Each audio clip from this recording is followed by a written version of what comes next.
మహిమ కలుగునుగాక. మన ప్రభువు ప్రియ రక్షకుడైన యేసు ప్రభుల వారు మనలను మన కుటుంబాలను ప్రేమించి ఈ శిలువ ధ్యానాలలో 9వ దినంలోనికి మనల్ని నడిపించి ఆయన శ్రమానుభవాన్ని ధ్యానించే భాగ్యాన్ని మనకి ఇచ్చినందుకే మొదటిగా తండ్రి అయిన దేవుని కృతజ్ఞతాస్తుతులు చెల్లిస్తున్నాను. ఆయన ఆత్మతోనూ సత్యంతో ఆరాధించడానికి కూడి వచ్చిన మీ అందరికీ ప్రభుపేట వందనాలు. అందరికీ వందనాలు. దేవుడు మిమ్మల్ని మీ కుటుంబాలను మెండుగా దీవించి ఆశీర్వదించును గాక. ఆమేన్. ఈ 9వ దినం శిలువ ధ్యానానికి ఏర్పరచబడిన లేఖన భాగాలు చదువుగా విన్నాం. పాత నిబంధన పాఠ్య భాగంగా యెషయా గ్రంథము 29వ అధ్యాయం 14 నుంచి 16 వరకు ఉన్న లేఖన భాగాన్ని, అలాగే సువార్త పాఠ్య భాగంగా మత్తయి సువార్త 22వ అధ్యాయము 15 నుంచి 22 వరకు ఉన్న లేఖన భాగాన్ని, అలాగే ఉత్తర పశ్చిత్ర భాగంగా దావీదు రాసిన కీర్తన 61వ సంకీర్తన ఉత్తర పశ్చిత్ర భాగంగా చదువుకున్నాం. ఈ లేఖన భాగాల నుంచి ఈరోజు ఏర్పరచబడిన అంశము విధేయత. విధేయత అనగా మనము మాట వినటము లేకపోతే లోబడి ఉండటము అనేది విధేయతగా చెప్పొచ్చు. దీన్ని మనం ఇంగ్లీష్లో అంటాం కదా, లాయల్టీ.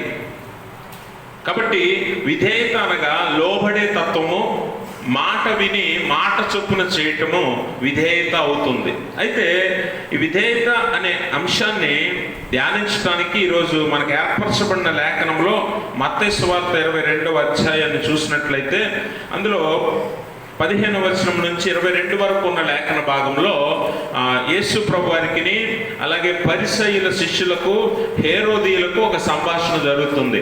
ఎంతవరకు అనగా మునుపటి నిన్నటి దినం వరకు మనం ధ్యానించిన లేఖనాల్లో యేసు ప్రభు వారు వారికి ఉపమాన రీతిగా సమాధానాలు చెప్తే, ఈరోజు ఈ లేఖనంలో వారు ఒక చిక్కు ప్రశ్న పట్టుకొని యేసు ప్రభు వారి దగ్గరికి వచ్చారు.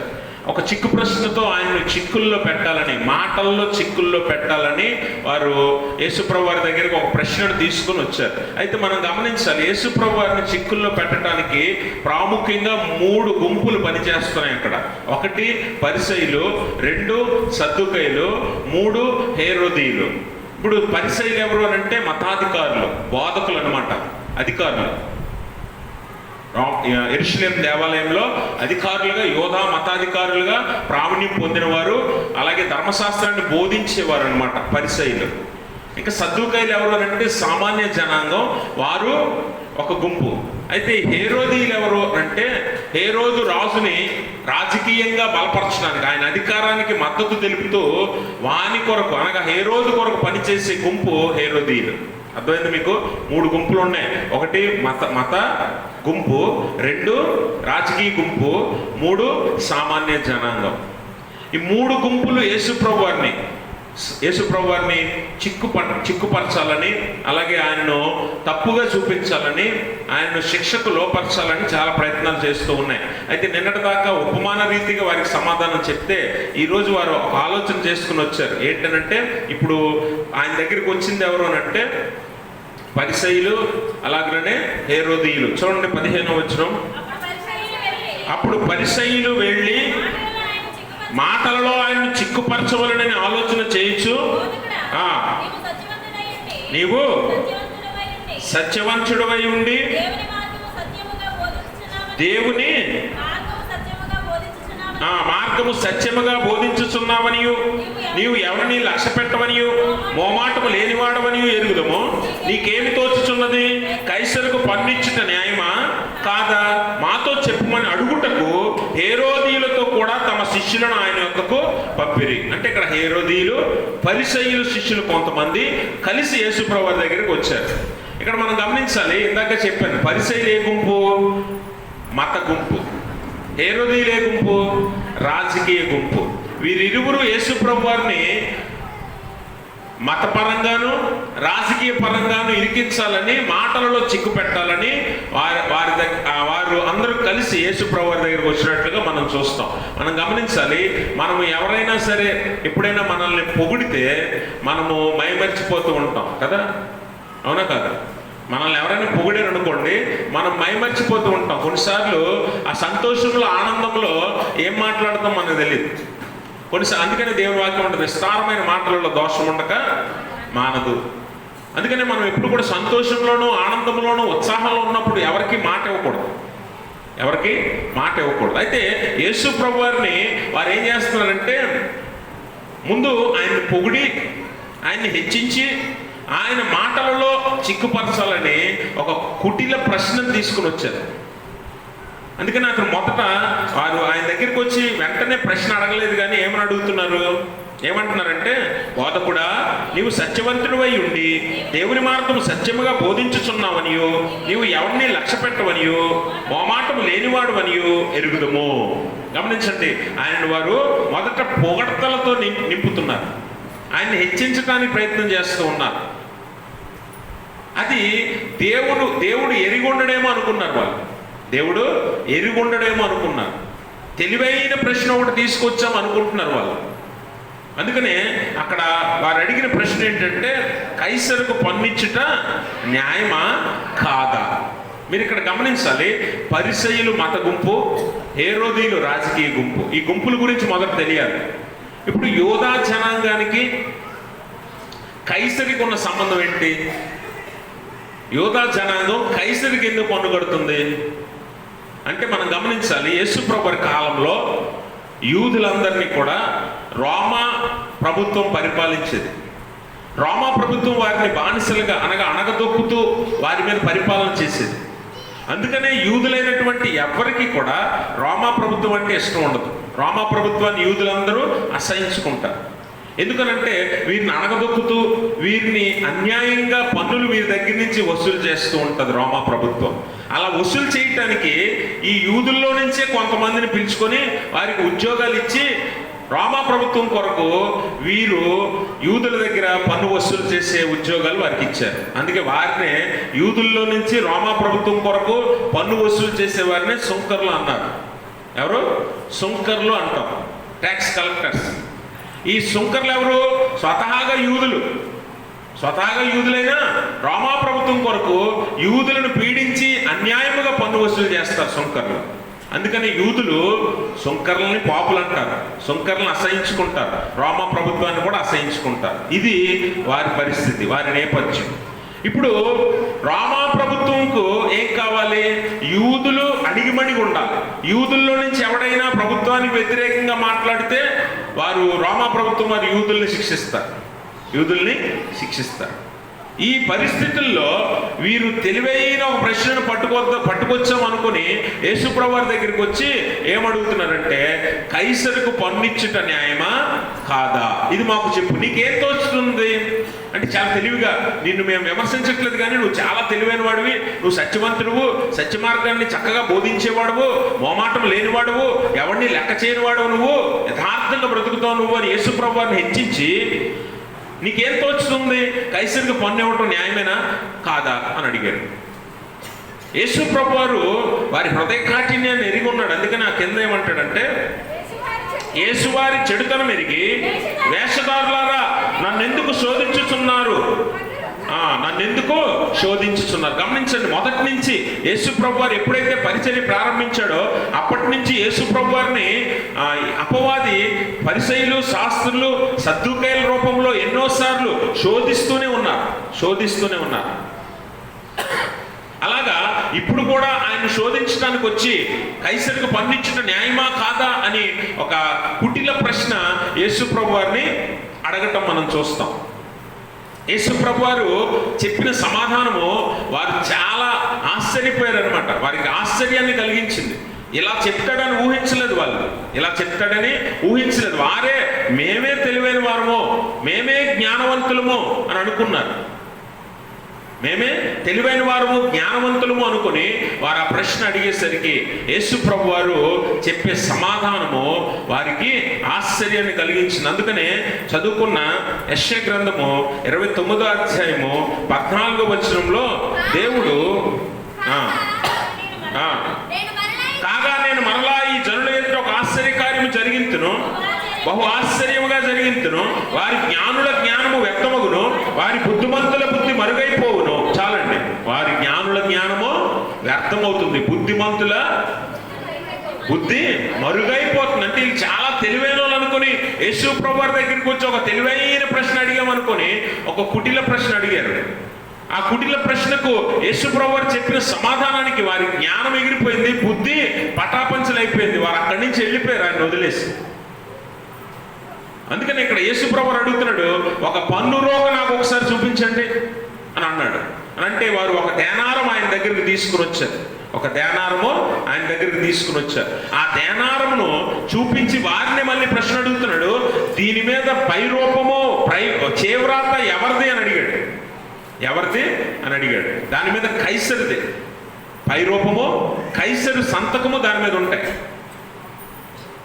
ఇప్పుడు మనం గమనించాలి, మన భారతదేశానికి ఒక కరెన్సీ ఉంది. ఒక కరెన్సీ ఉంది. భారతదేశానికి ఉన్న కరెన్సీ మీద భారతదేశానికి సంబంధించిన రూపం ఉంటుంది. అలాగే భారత గవర్నర్, ఆర్బిఐ గవర్నర్ సంతకం ఉంటుంది నోటు మీద కదా. ఇది భారతదేశంలో మాత్రమే చెల్లుతుంది. ఇంకో దేశానికి, అమెరికాకో లేకపోతే గల్ఫ్ దేశానికో లేకపోతే ఇంకే దేశానికో వెళ్ళి నేను ఈ 10 రూపాయలు 100 రూపాయలు ఇస్తానంటే అక్కడ చెల్లదు కదా. అందుకనే యేసుప్రభు వారు తెలివిగా, ఇంకా అత్యున్నతమైన జ్ఞానవంతుడు కాబట్టి, ఆయన జ్ఞానము బుద్ధి సర్వసంపదలు ఆయనలో గుప్తమై ఉన్నాయి కనుక ఆయన బుద్ధిని జ్ఞానాన్ని వాడి వారి హృదయ కాఠిన్యము చెడుతనము ఎరిగి వారికి బుద్ధి వచ్చినట్లు సమాధానం చెప్తూ ఉన్నాడు. ఆ రోకను చూపించి, దేనారాన్ని చూపించి, ఈ పై రూపము చేవ్రాత ఎవరిది అని అడిగితే వారేమన్నారు? కైసరివి అన్నప్పుడు ఆయన ఒక అద్భుతమైన సమాధానం చెప్తూ ఉన్నాడు. ఆ సమాధానం ఏంటంటే, కైసరివి అయితే కైసరివి కైసరికి ఇచ్చేయండి, దేవునివి దేవునికి ఇవ్వండి. ఇక్కడ మనం గమనించవలసిన విషయం ఏంటంటే, యేసుప్రభు వారు ఇది కైసరిది కాబట్టి కైసరికి ఇచ్చేయండి అని చెప్తే సరిపోవచ్చు.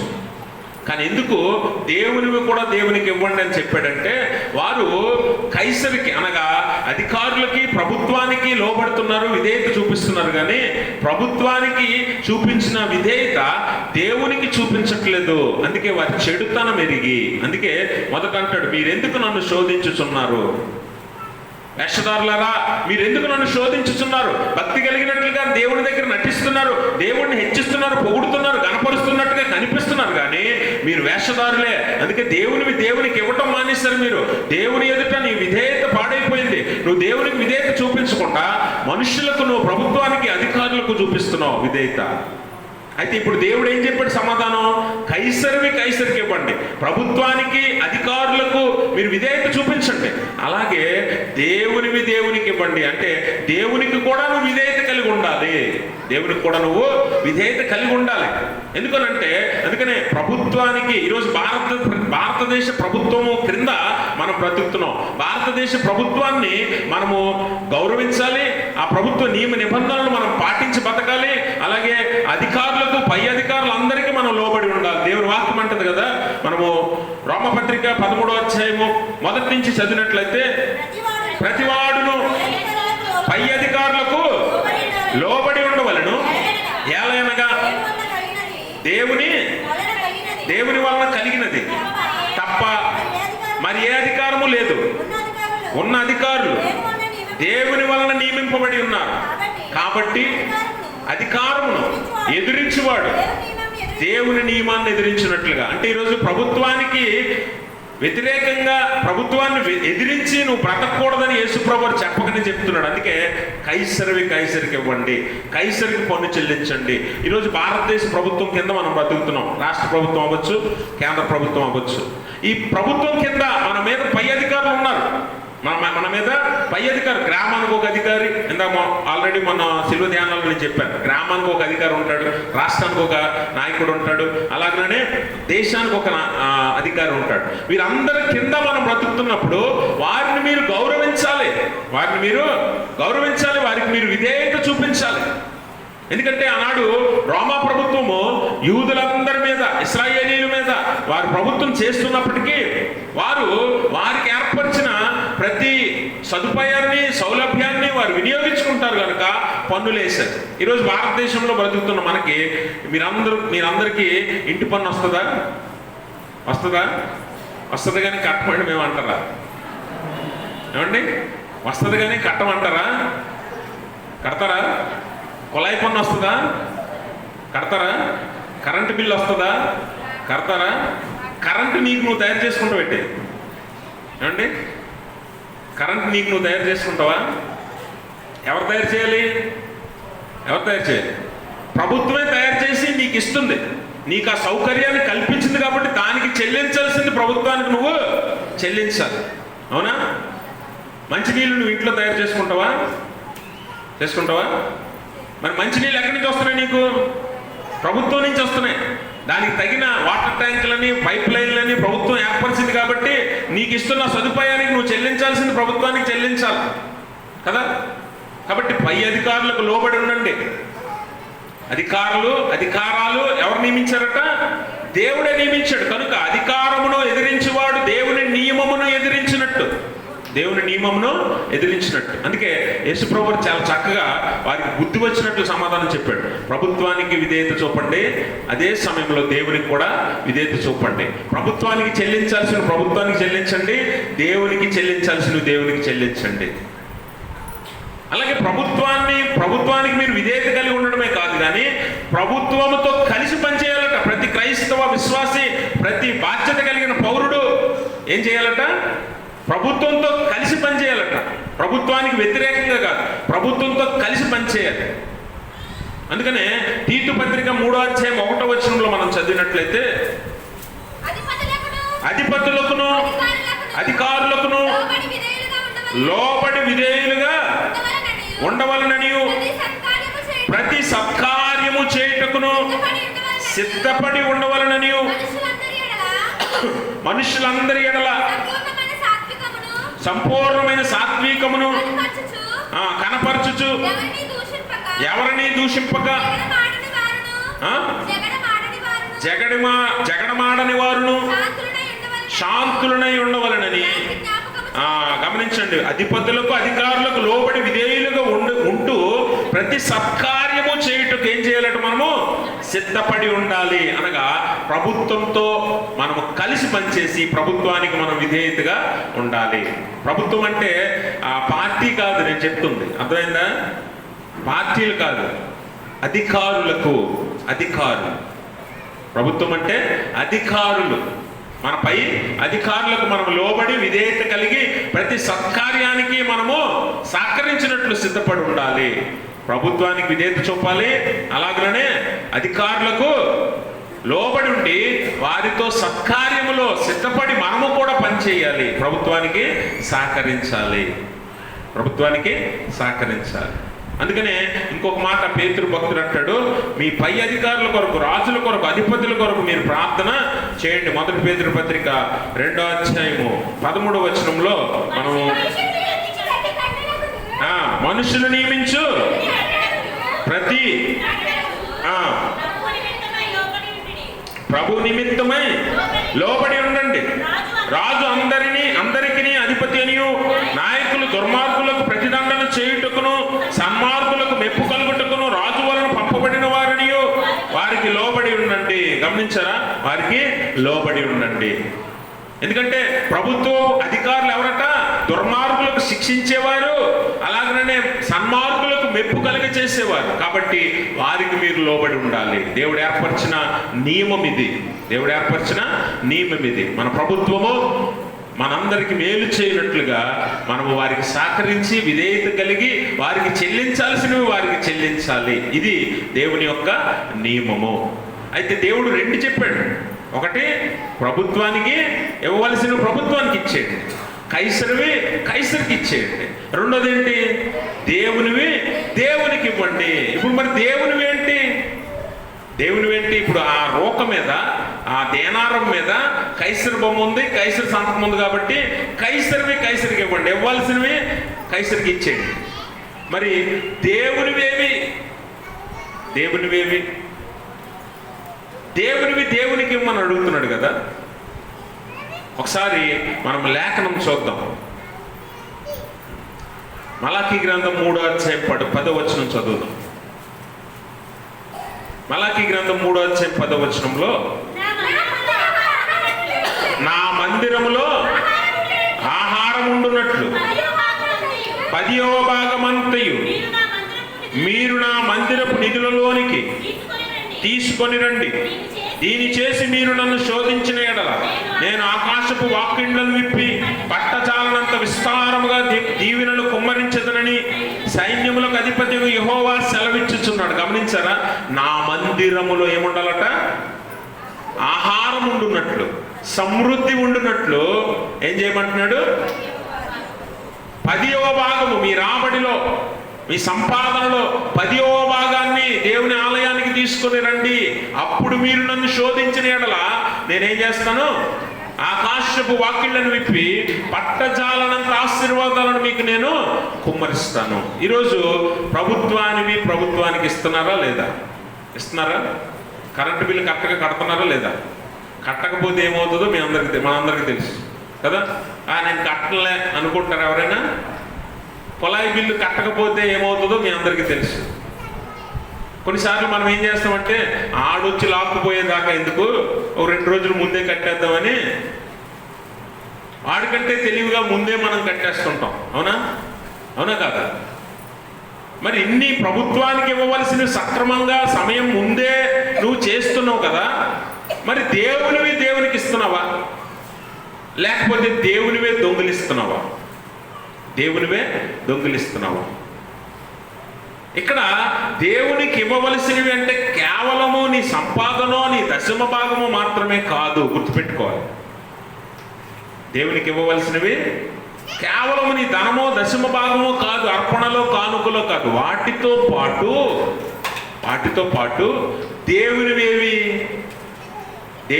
అని అంటే రోమపత్రిక 12:1 అంటాడు కదా. కాబట్టి అమ్మా ఏంటో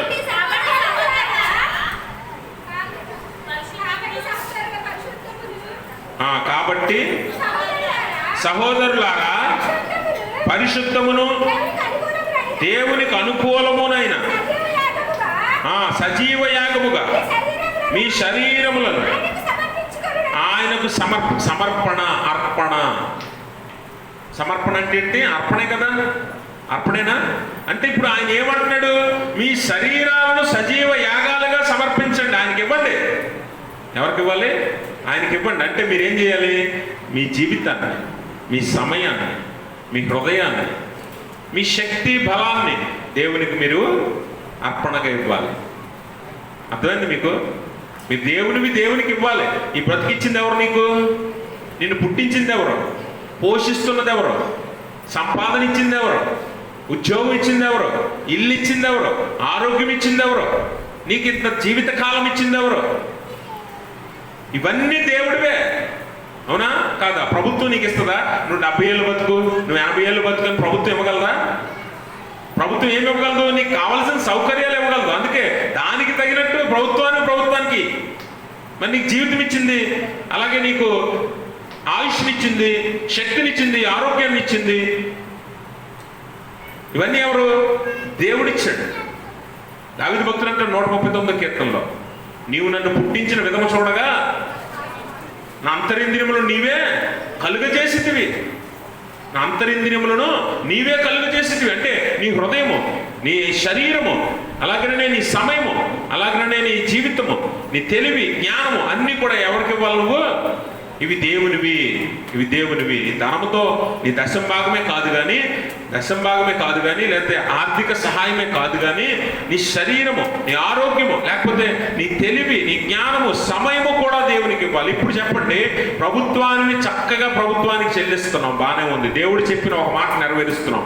రెండో మాట, దేవునికి ఇవ్వండి. ఇది నెరవేరుస్తున్నావు, నువ్వు దొంగిలిస్తున్నావా? నువ్వే ఒకసారి పరీక్ష చేసుకో. దేవుడు అంటాడు 1 సమూయేలు గ్రంథం 15:22 బలులు అర్పించుట కంటే ఆజ్ఞ గైకొనుటయు.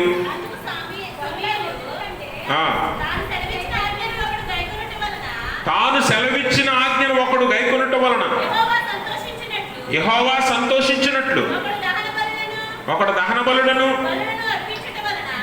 అర్పించుట వలన ఆయన చూసారా, మనము అర్పణలు ఏదో మొహమాటానికి ఇవ్వాలి అన్నట్టుగా ఇచ్చినంత మాత్రాన ఆయన సంతోషించడట.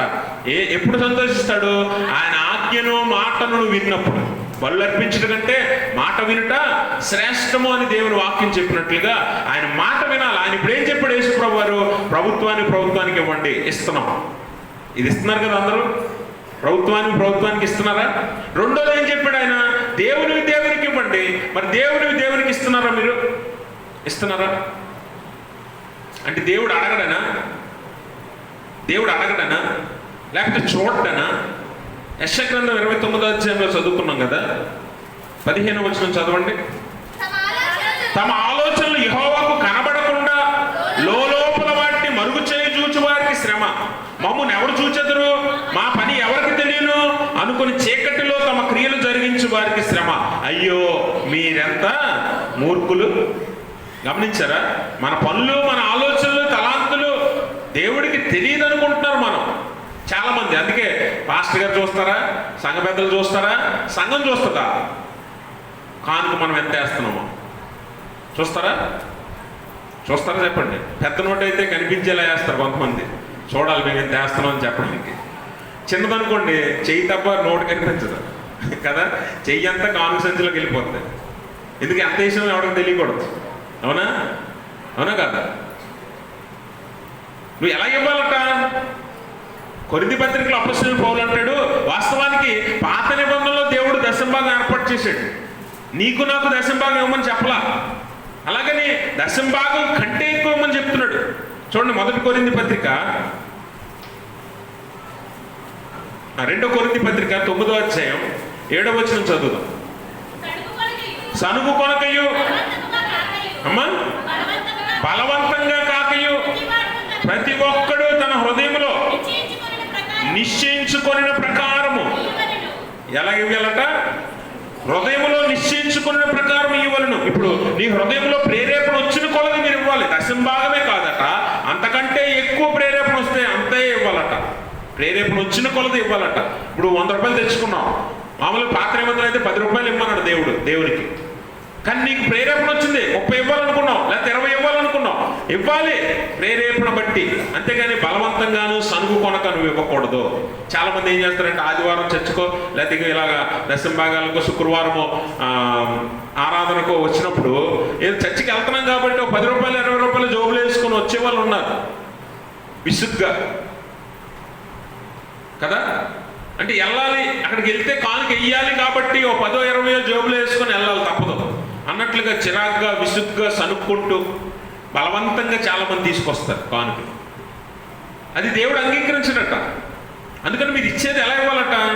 ప్రతివాడు హృదయంలో నిశ్చయించుకొని కొలది అని అంటే పెరుగుతూ ఉండాలి, అది పెరుగుతూ ఉంటుంది. ఆ మాట అందుకే అన్నాడు పౌలు. అలా ఇచ్చినప్పుడు నువ్వు హృదయపూర్వకంగా ఇచ్చినప్పుడట అప్పుడు నువ్వు శోధించాలట. శోధించడం అంటే ఆయన అడగడం, ఆయన మొరపెట్టుకోవడం. అప్పుడు ఆయన అంటాడు, ఆకాశపు వాక్కులను విప్పి నేను పట్టజాలనంత ఆశీర్వాదాలను కుమ్మరిస్తానని చాలా స్పష్టంగా దేవుడు తెలియజేశాడు. ఎందుకనంటే మనం హృదయపూర్వకంగా ఇవ్వకపోతే, బలవంతంగా ఏదో అందరు ఇస్తున్నారు కాబట్టి మేమే ఇవ్వాలి అని నువ్వు అనుకుంటే దేవుడు అంగీకరించడు. దేవుడు నిన్ను అడుగుతున్నాడు, నాకు చెందాల్సినవి నాకు ఇచ్చేయి. మీరు గమనించారా? అననీయ సప్పీరాలు దేవుడికి చెందాల్సినవి దేవుడికి ఇవ్వకుండా దొంగిలించుకున్నారు, నష్టపోయారా? కయ్యను దేవుడికి ఇవ్వాల్సిన అర్పణ దేవుడికి ఇవ్వాల, అందుకే తన తమ్ముడిని చంపుకున్నాడు, దేశదిమ్మరైపోయాడు. దేవుడికి ఇవ్వాల్సింది ఇవ్వాలి. హేబేలు దేవుడికి ఇవ్వాల్సింది ఇచ్చాడు, దేవుడిని మెప్పించాడు. అందుకే దేవుడు అడుగుతున్నాడు, నీ జీవితంలో దేవునికి కావలసినవి కొన్ని ఉన్నాయి. అది నీ హృదయము, నీ సమయము, నీ శరీరము ఆయనకు ఆలయము కాబట్టి శరీరాన్ని కూడా ఆయనకి సమర్పించు. నీ హృదయాన్ని ఆయనకి ఇవ్వు, అలాగే నీ సమయాన్ని ఆయనకి కేటాయించు. ఇది నువ్వు దేవునికి ఇవ్వాల్సిందే. దేవునికి ఇవ్వండి అని యేసుప్రభువు చెప్పింది ఇదే. ఏదో మనం అర్పణ ఇచ్చేసి మన సమయం లేక ఏదో బిజీగా తిరిగి ఇంకొకటి చేత కానుక పంపించి అలాంటి కానుకలు అసలు దేవుడు అంగీకరించడు. నువ్వు 10,000 పంపు, 1,00,000 పంపు, 1 కోటి రూపాయలు పంపు, దేవుడు అంగీకరించడు. అర్థమైందా? నువ్వు హృదయపూర్వకంగా హృదయంలో నిశ్చయించుకున్న కొలది నీవు నీ సమయాన్ని, నీ హృదయాన్ని, శరీరాన్ని సజీవ యాగంగా దేవుడికి ఇస్తూ అప్పుడు నీకు కలిగిన దాంట్లో ఈ 10వ భాగమో నిశ్చయించుకున్నది ఎంతో అంత దేవునికి ఇచ్చినప్పుడు దాన్ని చూస్తాడు దేవుడు. అందుకని దావీదు భక్తుడు అంటాడు, చదువుకున్న ఉత్తర ప్రచిత్ర భాగం 61వ సంకీర్తన మనం చదివినట్లయితే 5వ వచనం చదవండి. అమ్మా దేవా, నీవు నా మొక్కుబడులను అంగీకరించి ఉన్నావు, నీ నామమందు భయభక్తులు గలవారిని చాలండి. ఇప్పుడు 5వ వచనంతో పాటు చివరి వచనం 8వ వచనం చదువుదాం. దినదినము నా మొక్కుబడులు నేను చెల్లించినట్లు నీ నామమును నిత్యము కీర్తించి. దినదినము నా మొక్కుబడులు చెల్లించాడట దేవుడికి దావీదు. దినదినము ఇస్తారా కానుకలు? మీరు ఇస్తారా? ఏమండి, మనం ఒకవేళ దినదినం ఇస్తామంటే చెప్పండి, రేపటి నుంచి ఇంటింటికి పెద్దలు వస్తారు కానుకలు సంచులు పట్టుకొని. దినదినము చెల్లిస్తారా? మరి ఏంటి మొక్కుబడులు? ధనం కాదు, అర్థమైందా? ఇది ధనం కాదు, సమయము. దినదినము దేవుని సమయం దేవునికి. దినదినము నీ హృదయంలో ఆయన వాక్యాన్ని ఉంచు. నీ శరీరముతో దేవుని మహింపరచు. దినదినము చేయాల్సినవి ఇవి. ఏదో ఆదివారమో శుక్రవారమో వేస్తావు కానుక, అది నీ ఇష్టం. కానీ దినదినము నా మొక్కుబడులు నేను చెల్లించినట్లు నీ నామమును నిత్యము కీర్తించదును అని దావీదు భక్తుడు అంటున్నాడు. దినదినము చెల్లించాల్సినవి ఏంటంట? సమయం, హృదయం, శరీరం. నీ శరీరముతో దేవుణ్ణి మహింపరచాలి. నీ హృదయాన్ని ఆయనకు అర్పణగా ఇవ్వాలి. నీ సమయాన్ని ఆయనకు కేటాయించాలి. ఇది నువ్వు రోజు ఇవ్వాల్సింది, రోజు చెల్లించాల్సిన దశమ భాగం, రోజు చెల్లించాల్సిన మొక్కుబడులు, రోజు చెల్లించాల్సిన అర్పణలు ఇవి లేకుండా నువ్వేదో ఒక రోజు లేకపోతే ఒక నెలంతా కష్టపడి ఒక 1000 రూపాయలు 10,000 పట్టుకొని వచ్చి నేను ఇదిగోండి దేవుడికి ఇచ్చేస్తున్నాను 10 మందికి తెలిసేలా నువ్వు ఇచ్చినంత మాత్రాన ఆ అర్పణ అంగీకారం కాదన్న విషయాన్ని గుర్తుపెట్టుకో. ఎందుకంటే సమస్తము నీకు ఇచ్చింది దేవుడే. అందులో కొంచెం పట్టుకొని వచ్చి దేవుని ముందు నువ్వు పెడితే మాత్రం నువ్వేదో దేవునికి ఇచ్చినట్లుగా నువ్వు అనుకుంటావు, కానీ వాస్తవానికి నీకు కలిగిందంతా దేవుడిదే. నువ్వు ఇచ్చేదేముంది? నీ సొంతంగా నువ్వు ఇవ్వగలిగింది ఏదైనా ఉందంటే నీ సమయం.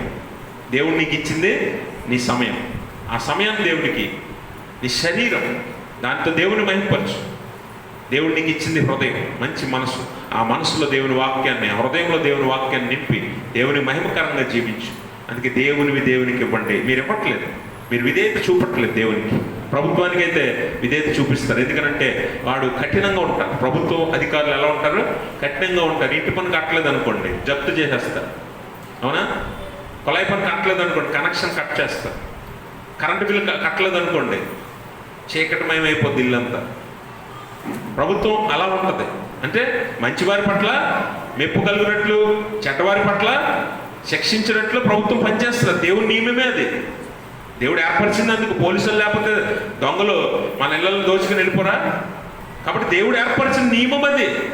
దుర్మార్గులు చెలరేగిపోకుండా ఉన్నట్లు, మంచివారు మెప్పు పొందినట్లు దేవుడు ఏర్పరిచిన నియమం ఇది. ప్రభుత్వం, అధికారులు, పోలీసు వారు ఇలాంటి వారు.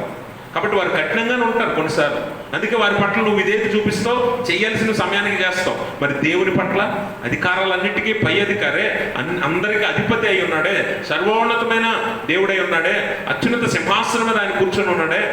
మరి ఆయనకు నువ్వు విధేయత చూపించట్లేదు, ఆయనకు ఇవ్వవలసిన నువ్వు ఇవ్వట్లేదు. మరి దేవుడు నిన్ను ఎలా అంగీకరిస్తాడు? నిన్ను ఎలా ఒప్పుకుంటాడు? ఒకసారి ఆలోచన చేయండి. అందుకే దేవుని పట్ల విధేయత కలగాలి. ఆయన చెప్పిన మాట నువ్వు వినాలి, ఆ మాట చొప్పున నువ్వు చెయ్యాలి. అదే విధేయత అంటే. ఆయన ఏమన్నాడు? దేవునికి ఇవ్వండి, కైసరివి కైసరికి ఇవ్వండి. కైసరికి ఇస్తున్నారు, ప్రభుత్వానికి ఇస్తున్నారు. మరి దేవునికి ఇస్తున్నారా? అప్పుడు నువ్వు అవిధేయుడివే కదా. కయ్యను ఏమనుకున్నాడు? ఏదో ఒకట్లే దేవుడికి ఇచ్చేద్దాం అనుకుని శ్రేష్టమైనది ఇవ్వలేకపోయాడు దేవుడికి. అందుకని మనం గమనించాలి.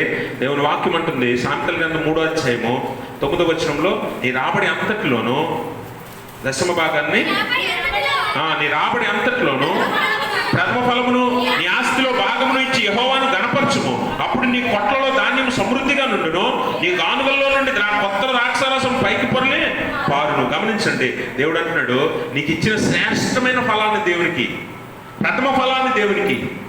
అప్పుడు నీ ఆస్తి వృద్ధి చెందుతుంది, నీ స్థితి హెచ్చింపబడుతుంది. అది నువ్వు మానేసి అన్ని ఖర్చులు పోను, ఇళ్లలో అన్ని చూసుకొని ఆ లాస్ట్లో మిగిలిన రూపాయో 2 రూపాయలు 10 రూపాయలు పట్టుకొచ్చి దేవునికి వేయటం కాదు. నీకు ఇచ్చిన నీ రాబడి అంతట్లో ప్రథమ ఫలం, మొదటి భాగం దేవుడికి ఇవ్వాలి. ఇది నువ్వు చెయ్యాలి. అందుకనే యేసుప్రభువు అంటారు, వారు ఏం చేస్తున్నారంట? జీలకర్ర ఇలాంటి చిన్న చిన్న వాటిల్లో దశంభాగం ఇచ్చి అసలే నువ్వు మర్చిపోతున్నారు. దశంభాగం ఇవ్వటమే కాదట, కనికరము ప్రేమ కలిగి ఉండటం కూడా కావాలి దేవుడికి. కనికరము ప్రేమ కూడా కలిగి ఉండాలి. అందుకే నీ క్యారెక్టర్ కూడా దేవుడికి అవసరమే. నువ్వేదో డబ్బు ఇచ్చినంత మాత్రం గొప్పడు అయిపోవు. ఎందుకంటే ఆ డబ్బు నీకు దేవుడే ఇస్తాడు, నిన్ను హెచ్చించింది దేవుడే. నువ్వేదో దశంభాగాలు తెచ్చి ఇక్కడ పెట్టినంత మాత్రాన, లేకపోతే ఏదో డొనేషన్లు ఇచ్చినంత మాత్రాన నువ్వు గొప్పడు అవ్వవు. కానీ క్యారెక్టర్ దేవుడు చూస్తాడు, నీ హృదయం చూస్తాడు దేవుడు.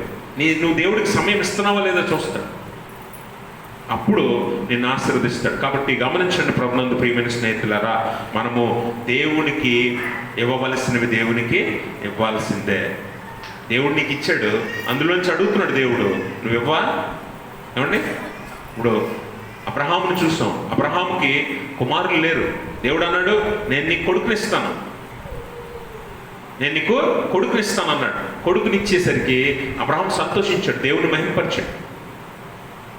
అప్పుడు మళ్ళీ కొంతకాలానికి అబ్రహాముని అంటున్నాడు దేవుడు, నేను నీకు ఒక కొడుకునిచ్చానే, అది మళ్ళీ నాకు ఇచ్చే అన్నాడు. ఆ కొడుకుని మళ్ళీ నాకు ఇచ్చేయంటే అబ్రహాం వెనక్కి తీశాడా? వెనక్కి తీయలేదు. కాబట్టి అబ్రహాముని దేవుడు ఆస్తికర్తగా చేశాడు, అబ్రహాముని దేవుడు విశ్వాసులకు తండ్రిగా చేశాడు, అబ్రహాముని దేవుడు ఆశీర్వదించాడు. వెనక్కి తీయలేదు. కాబట్టి దేవుడు నీకు ఇచ్చిన దాన్ని తిరిగి మరలా దేవుడి కొరకు నువ్వు ఇవ్వాలి అని అంటే ఎందుకు వెనక తీస్తున్నావు? ఎందుకు అవిధేయుడిగా మిగిలిపోతున్నావు? అదే దేవుడికి నచ్చలేదు. అవిధేయత దేవుడికి అంగీకారం కాదు. ఏదో ఒకటిచ్చి ఒకటి మానేసి దేవుడిని మెప్పిద్దాం అనుకుంటే కుదరదు.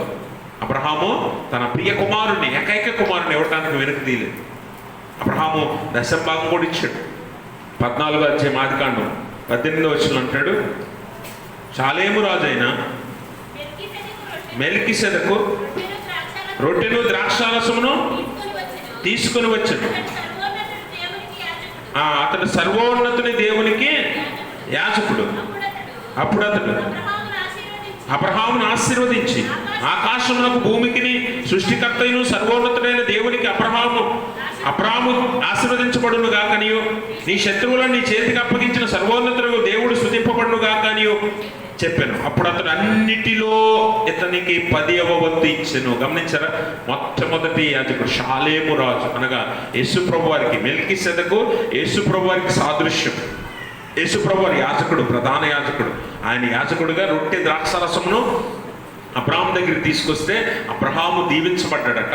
అబ్రహాం దీవించబడిన కారణం చేత అబ్రహాము తనకు కలిగిన అంతట్లోనూ 10వ భాగము యాజకుడికి ఇచ్చాడట. మొట్టమొదటి tithe, first tithe given by Abraham. మొట్టమొదటి దశమ భాగము అబ్రహాము దేవుని సాదృశ్యమైన షాలేము రాజు అయిన మెల్కీసెదెకుకు చెల్లించాడు. అందుకే అబ్రహాము ఆస్తిలో దీవించబడ్డాడు, కుటుంబంలో సంతానంలో దీవించబడ్డాడు. ఏదైతే లేదో అది వృద్ధి చెందింది అబ్రహాము. ఈరోజు నీ జీవితం, నీ కుటుంబం దీవించబడాలంటే దేవునికి విధేయత కలిగి దేవుని మాట విని ఆయనకు చెల్లించవలసినవి తప్పక నువ్వు చెల్లించాల్సిందే. నువ్వు దొంగిలిస్తే మాత్రం ఒక కయీను వలె మిగిలిపోతావు. దొంగిలిస్తే మాత్రం ఒక అననీయ సప్ఫిరల వలె మిగిలిపోతావు. దేవునికి ఇవ్వవలసినవి ఖచ్చితంగా దేవునికి చెందాల్సిందే. కాబట్టి అలాగున విధేయత కలిగి విశ్వాసంలో ఎదుగుతూ దేవునికి చెందవలసినవి మన సమయం అవ్వచ్చు, మన హృదయం అవ్వచ్చు, మన శరీరం అవ్వచ్చు, మన రాబడి అవ్వచ్చు, ఏదైనా దేవునికి ఇవ్వవలసింది దేవునికి ఇస్తూ దేవుని మహింపరిచే వారంగా ఉందాం. అట్టి స్థితి దేవుడు తన పరిశుద్ధాత్మ ద్వారా మనందరికీ దయచేయును గాక. ఆమేన్. సమస్త జ్ఞానం మించిన దేవుని సమాధానం యేసుక్రీస్తు వల్ల మీ హృదయంలో మీ తలంపులకు కావలి ఉండును గాక.